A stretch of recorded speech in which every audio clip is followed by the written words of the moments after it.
di Kompas Siang, saudara, penyemprotan cairan disinfektan untuk mengantisipasi penyebaran COVID-19 dilakukan di permukiman warga di Kokap, Kulon Progo, Yogyakarta.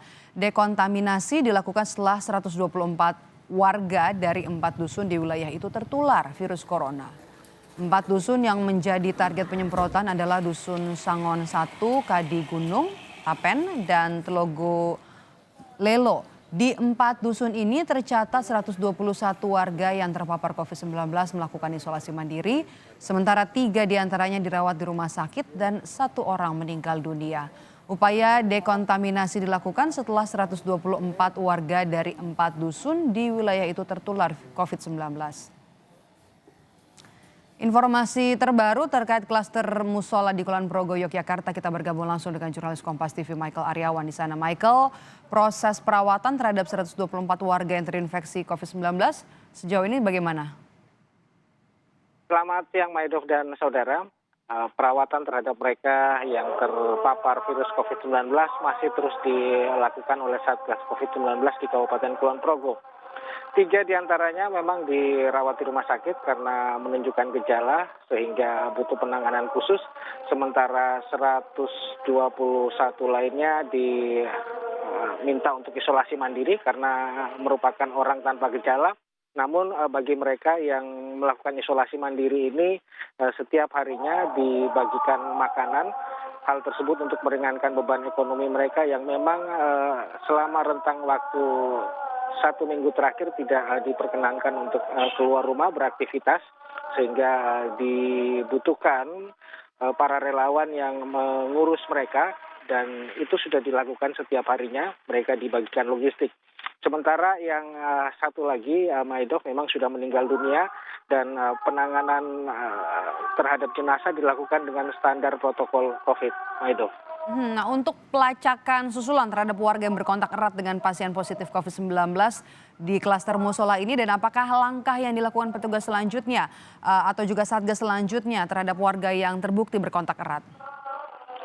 Ya, tracing atau pelacakan sudah dilakukan di 4 dusun yang terpapar virus COVID-19 ini, dan tracing terakhir dilakukan pada hari Lebaran kedua, di mana puluhan warga dilakukan swab tes PCR, dan hingga saat ini memang masih menunggu hasilnya, Maidov, sehingga mereka yang sudah melakukan swab tes walaupun belum keluar hasilnya masih diminta untuk melakukan isolasi mandiri di rumahnya masing-masing.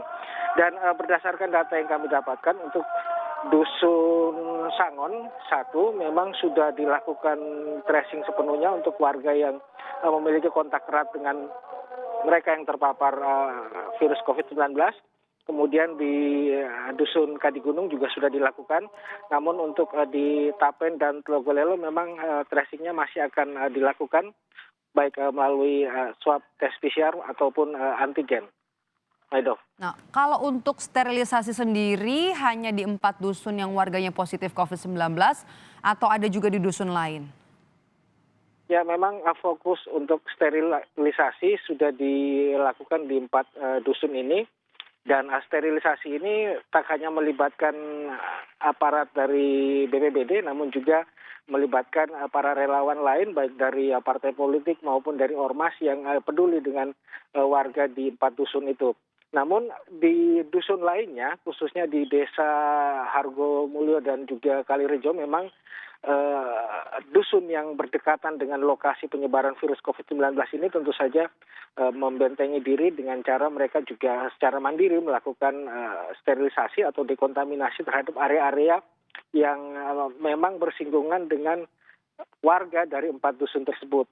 Sementara itu juga ada sejumlah RT RW di 4 dusun ini yang melakukan lockdown mandiri, sehingga memang di sterilisasi itu juga tetap dilakukan oleh warga.